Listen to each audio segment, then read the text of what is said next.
사사기 3장 함께 읽겠습니다. 여호와께서 가나안의 모든 전쟁들을 알지 못한 이스라엘을 시험하려 하시며 이스라엘 자손의 세대 중에 아직 전쟁을 알지 못하는 자들에게 그것을 가르쳐 알게 하려 하사 남겨두신 이방 민족들은 블레셋의 5 군주들과 모든 가나안 족속과 시돈 족속과 바알 헤르몬 산에서부터 하맛 입구까지 레바논 산에 거주하는 히위 족속이라. 남겨두신 이 이방 민족들로 이스라엘을 시험하사 여호와께서 모세를 통하여 그들의 조상들에게 이르신 명령들을 순종하는지 알고자 하셨더라.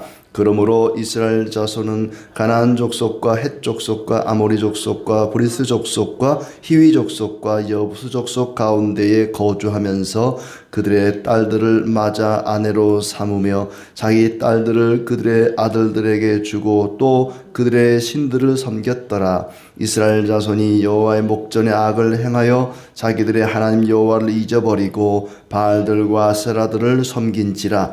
여호와께서 이스라엘에게 진노하사 그들을 메소보다미아 왕 구산 리사다임의 손에 파셨으므로 이스라엘 자손이 구산 리사다임을 8년 동안 섬겼더니 이스라엘 자손이 여호와께 부르짖음에 여호와께서 이스라엘 자손을 위하여 한 구원자를 세워 그들을 구원하게 하시니 그는 곧 갈렙의 아우 그나스의 아들 온니엘이라. 여호와의 영이 그에게 임하셨으므로 그가 이스라엘의 사사가 되어 나가서 싸울 때에 여호와께서 메소보다미아 왕 구산 리사다임을 그의 손에 넘겨주심에 온니엘의 손이 구산 리사다임을 이기니라. 그 땅이 평온한 지 40년에 그나스의 아들 온니엘이 죽었더라. 이스라엘 자손이 또 여호와의 목전에 악을 행하니라. 이스라엘 자손이 여호와의 목전에 악을 행함으로 여호와께서 모압 왕 에글론을 강성하게 하사 그들을 대적하게 하심에 에글론이 암몬과 아말렉 자손들을 모아 가지고 와서 이스라엘을 쳐서 종려나무 성읍을 점령한지라. 이에 이스라엘 자손이 모압 왕 에글론을 18해 동안 섬기니라.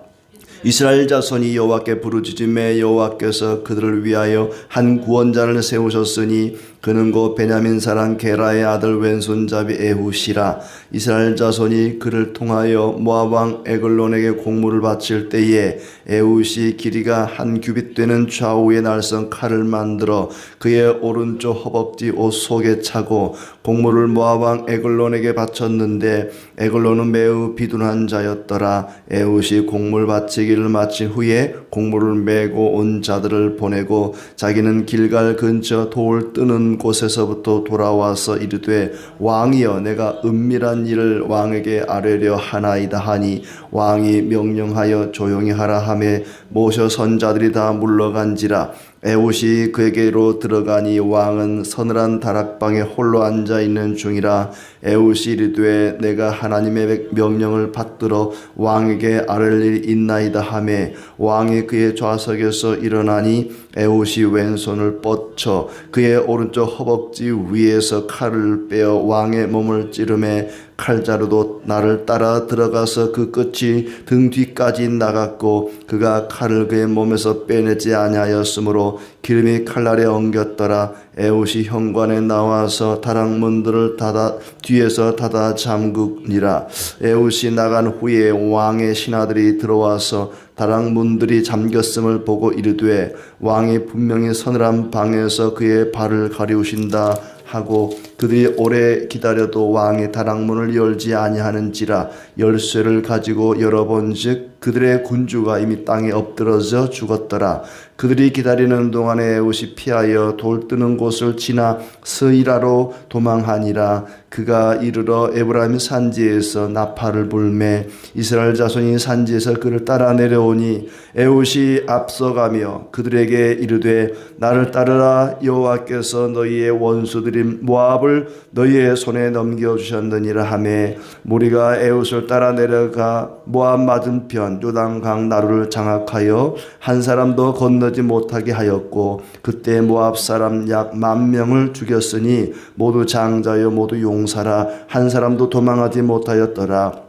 그날에 모압이 이스라엘 수하에 굴복함에 그 땅이 80년 동안 평온하였더라.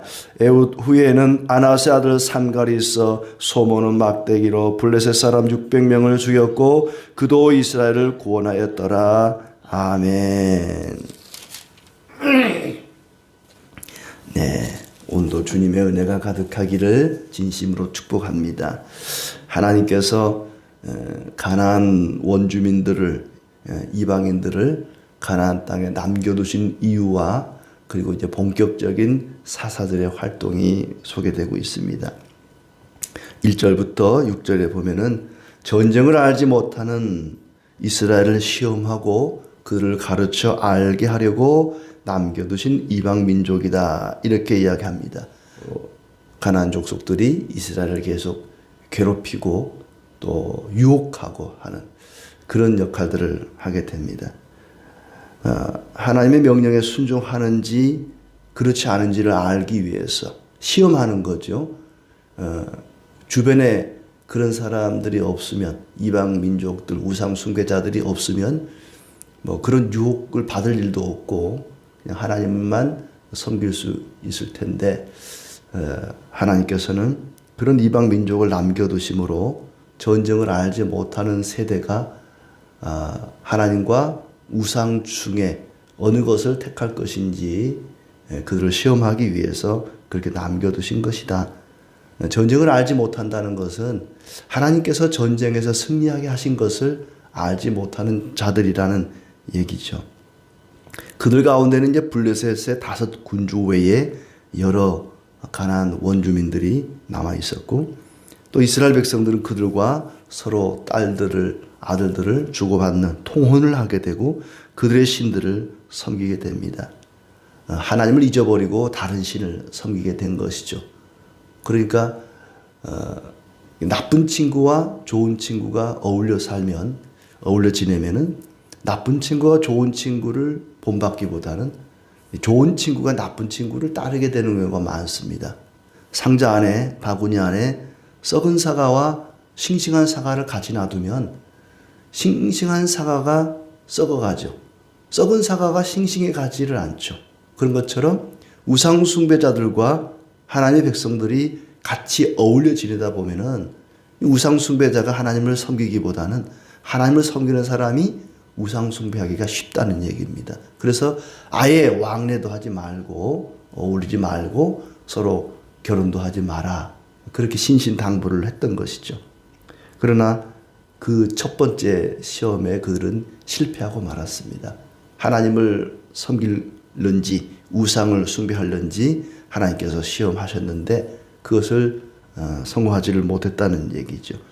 그리고 이제 첫 번째 사사 온니엘이 7절부터 11절까지 나오고 있습니다.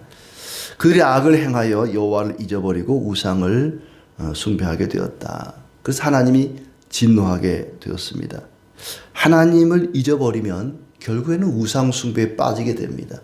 하나님을 잊어버리면은 아무 신도 섬기지 않는 상태가 되는 게 아니라 그들의 욕심을 따라 우상을 만들고 또 우상 숭배자를 따르게 된다는 얘기죠. 그래서 하나님이 메소포타미아 왕 구산 리사다임의 손에 이스라엘을 팔았다. 그리고 그들이 8년 동안 메소포타미아를 섬기게 된 것입니다. 섬겼다는 얘기는 조공을 바쳤다는 얘기죠. 그렇게 8년 동안 메소포타미아 왕을 섬기고 조공을 바치고 그 압제 아래 살면서 그들이 이제 부르짖습니다. 그러자 하나님이 온니엘을 세워서 그를 구원하셨습니다. 하나님의 영이 임하여 그의 손에 넘겨주심으로 이기니라 그렇습니다. 이 온니엘은 대단히 훌륭한 사사입니다. 12명의 사사 가운데서도 아주 신앙이나 또 용기가 또 지혜가 아주 훌륭한 출중한 그런 갈렙의 사위죠. 그런 사람인데다가 하나님의 영이 그에게 임하여서 승리를 하게 되었다. 하나님께서 성령을 보내셔서 그에게 지혜를 주시고 능력을 주셔서 이기게 하셨습니다. 하나님께서 행하신 큰 일을 본 사람이죠. 그러니까 여호수아와 동시대 여호수아가 살아있을 때에 살아있던 사람들은 하나님이 행하신 일들을, 하나님이 전쟁에서 그들을 이기게 하시는 큰 일을 본 자들입니다. 온니엘은 그런 사람이죠. 그래서 하나님의 영이 그에게 임하고 이스라엘을 위기 가운데에서 건져주셨습니다. 그 다음에 두 번째 사사가 이제 12절부터 나오죠. 에훗이라는 사사가 나옵니다. 근데 거기 12절에 보면은 이스라엘 자손이 또 여호와의 목전에서 악을 행하여 또 악을 행하였다. 또 악. 사사기에 반복해서 나오는 말이 또라는 말. 또 악을 행하여 또 악을 행하였다. 모압 왕 에글론을 강성하게 하여 대적하게 했다. 모압의 왕을 하나님이 강하게 하셔서 이 이스라엘을 또 이제 괴롭히게 합니다. 에글론이 암몬과 아말렉과 연합해서 여리고를 점령하게 되고 18해 동안에 이스라엘이 그들을 섬기게 됩니다. 또 부르짖습니다. 15절 말씀. 이스라엘 자손이 여호와께 부르짖음에 여호와께서 그들을 위하여 한 구원자를 세우셨으니 베냐민 사람 왼손잡이 에훗이다. 왼손잡이 에훗이다. 베냐민 사람 왼손잡이. 베냐민이라는 말은 오른손의 아들 그런 뜻이거든요. 오른손의 아들. 그런데 에훗은 왼손잡이란 말이죠. 오른손의 아들들 가운데에서 왼손잡이가 나온 거예요. 나중에 뒤에 가서 보면은 베냐민 사람 중에는 왼손잡이가 특히 많습니다. 그러니까 오른손이 묶여 있든지 오른손이 묶여 있는 에훗 그런 의미인데 오른손에 무슨 이상이 있는 것 같아요. 아무튼 왼손잡이였다. 그가 이제 이 에글론의 왕을 죽이는데 그 죽이는 과정이 참 끔찍하죠. 칼을 만들어서 허벅지에 차고 그리고 마치 공문을 바치는 것처럼 왕을 찾아갑니다. 그리고는 이제 공물을 바친 다음에 함께 갔던 사람들은 돌려보내고 자기는 가다가 되돌아가서 왕에게 폐하 기니 할 말이 있습니다. 여호와께서 이르신 말씀을 꼭 하고 싶은 말이 있습니다. 따로 뵙기를 원해서 다락으로 서늘한 다락으로 올라갔습니다. 이 다락은 휴게실인데 거기에는 이제 화장실도 있는 거예요. 그래서 이제 이 한참을 지나도 안 나오니까 신하들은 왕이 볼일을 보는 줄 알았는 거예요. 볼일을 보는 줄 알고 근데 그 사이에 이제 에훗이 칼을 빼서 에글론의 왕을 죽입니다. 죽이고 문을 잠그고 도망을 가버렸어요. 하도 안 나오니까 왕이 기척이 없으니까 신하들이 문을 따고 들어가 보니까 이제 왕이 죽어 있는 거죠. 그리고 이 에훗이 도망가서 이 10,000명이나 요단강 나루를 장악해서 모압의 장사 10,000명을 죽였다. 그리고 모압이 굴복해서 80년 동안이나 평온하게 되었다. 28절에 보시면 그들에게 이르되 나를 따르라 여호와께서 너희의 원수들인 모압을 너희의 손에 넘겨주셨느니라. 그래서 에훗을 따라 내려가서 요단강 나루를 장악해서 한 사람도 건너지 못하게 하고 10,000명을 죽였다. 모든 것이 하나님이 주신 승리다. 하나님이 에글론의 왕을 죽이게 하시고 우리에게 승리를 주셨다. 에훗이 그렇게 고백합니다. 그리고 에훗의 후에는 그 뒤에는 삼갈이라는 사람이 딱 한 절 31절에 소개되는데 소를 모는 막대기로 블레셋 사람 600명을 죽이고 이스라엘을 구원했다. 소를 모는 막대기, 농기구를 얘기하거든요. 어떤 농기구를 가지고 무슨 뭐 활이나 칼도 아니고 농기구를 가지고 블레셋 사람 600명을 죽였다. 대단한 일이죠.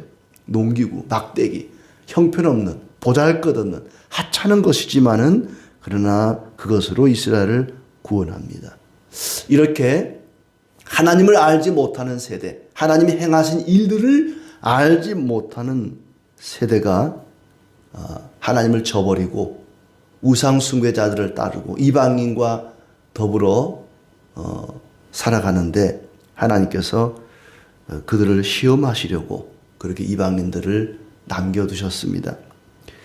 시험하시고 가르쳐 알게 하시려고 그렇게 했다.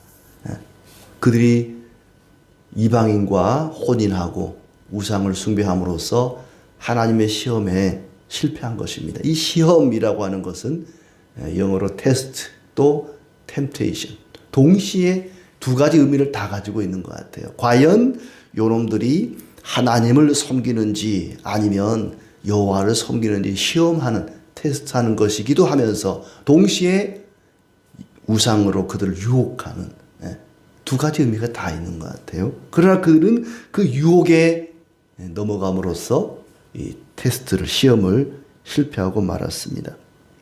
이스라엘의 실패에도 하나님은 그들을 버리지 않고 가르치기 위해서 그들을 가르쳐 깨우쳐서 하나님을 알게 하기 위해서 이방 민족들을 남겨두시고 그들에게 힘을 주셔서 그 힘으로 이스라엘을 괴롭히게 한 거죠. 그러니까 두 가지 의미가 있는 것 같아요. 한편으로는 이방인들을 통해서 이스라엘을 시험하고 또 한편으로는 이방인들의 그 힘을 통해서 이스라엘을 쳐서 가르쳐 깨우치게 하시고 시험하기도 하고 가르치기도 하고 가나안 땅에 가나안 원주민들 이방인들을 남겨두신 그 이유가 한편으로는 그들을 시험하고 한편으로는 그들을 가르치고 깨우치고 그들을 알게 하기 위해서 하나님이 어떤 분인지 하나님이 행하신 일들이 무엇인지를 전쟁을 알지 못하는 하나님의 능력과 사랑을 알지 못하는 세대를 가르치기 위해서 또 시험하기 위해서 이방인들을 거기에 남겨두신 것이다.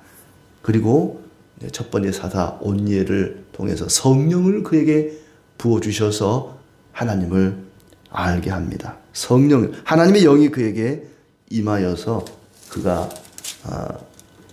메소포타미아 왕을 물리치고 또 하나님을 백성들이 알게 하는 그런 내용이죠. 7절을 다시 한번 보시면 이스라엘 자손 여호와의 목전에 악을 행하여 자기들이 하나님 여호와를 잊어버리고 바알들과 아세라들을 섬기니라. 여호와를 잊어버리고 우상을 섬겼다. 하나님을 잊어버리면 타락합니다. 사람이 우상을 숭배하고 자기 욕심을 따라 우상을 쫓고 타락하게 되는 이유는 하나님을 잊어버리기 때문입니다. 하나님을 알지 못하면 하나님이 행하신 일들을 알지 못하기 때문에 타락하게 되는 겁니다. 타락의 이유는 하나님을 알지 못하기 때문입니다. 우리가 성경을 통해서 하나님 말씀을 통해서 하나님을 알고 하나님이 행하시는 일들을 알아가야 할 이유가 거기 있습니다. 하나님을 알지 못하면 타락하기 때문입니다. 우리의 자녀들이 하나님을 알게 해야 되는 이유가 거기 있는 것이죠. 하나님을 알지 못하면 인간은 타락의 길로 갈 수밖에 없습니다. 하나님이 자기들을 위해서 행하신 일들을 잊어버리니까 우상 숭배에 빠지게 되고 결국에는 하나님이 그들을 이방인의 손에 넘겨주고 그래 너희가 원하는 이방의 우상, 이방의 왕들 그들의 지배를 실컷 받아봐라 하고 이방인의 손에 넘겨주는 거죠. 그래서 8년 또 18해 오랜 시간 동안 그들이 이방인의 지배를 받게 하십니다. 그러다가 하나님의 영이 그들에게 임해서 그들이 구원을 받는 그런 역사가 되풀이 되는 것이죠. 하나님께서는 보잘것없는 소모는 막대기 그것을 통해서도 하나님이 함께 하시면은 놀라운 구원의 역사를 알게 하는 강력한 무기가 됩니다. 어린아이의 오병이어 물고기 2마리 보리떡 5개 그 별것 아닌 하찮은 도시락이지만 주님의 손에 붙들리니까 놀라운 역사와 생명의 은혜가 임했던 것처럼 하찮은 막대기 보잘것없는 형편없는 그 도구지만은 하나님의 영이 그들에게 임하고 하나님 함께 하시니까 놀라운 구원의 능력이 나타나게 되었던 것입니다. 하나님께서는 예기치 못한 그런 도구를 사용하시고 예수님이 이 땅에 오시는 것도 아주 형편없는 마국간에 말구유에 나시지 않았습니까? 예기치 못한 그런 예수님의 오심으로 이 땅에 구원의 은혜가 임하게 되었습니다. 우리가 예수님을 통해서 하나님을 알게 되는 것처럼 그들은 하찮은 막대기를 통해서 하나님을 알게 되었습니다. 보잘것없고 평범한 우리의 일상을 통해서 하나님이 하나님을 알게 하십니다. 하나님의 영이 함께 하시면 우리는 구원의 하나님을 깊이 알게 되고 그 하나님을 찬양하게 될 것입니다. 왼손잡이 에훗 그리고 소모는 막대기를 가지고 구원을 이루시는 하나님께서 평범한 일상 속에서 성령으로 우리와 함께 하심으로 하나님을 알게 하시고 하나님이 행하신 일들을 알게 하십니다. 오늘도 말씀 가운데에서 하나님을 더욱 깊이 알아가기를 소원합니다. 온예를 통해서 온예에게 임하신 그 성령을 통해서 하나님의 지혜와 은혜와 능력이 나타났던 것처럼 성령이 우리 가운데 임하심으로 우리가 지혜롭고 용기 있게 믿음을 가지고 더욱더 하나님을 찬양하며 하나님의 손에 붙들려 쓰임 받는 우리의 삶이 되기를 진심으로 기원합니다.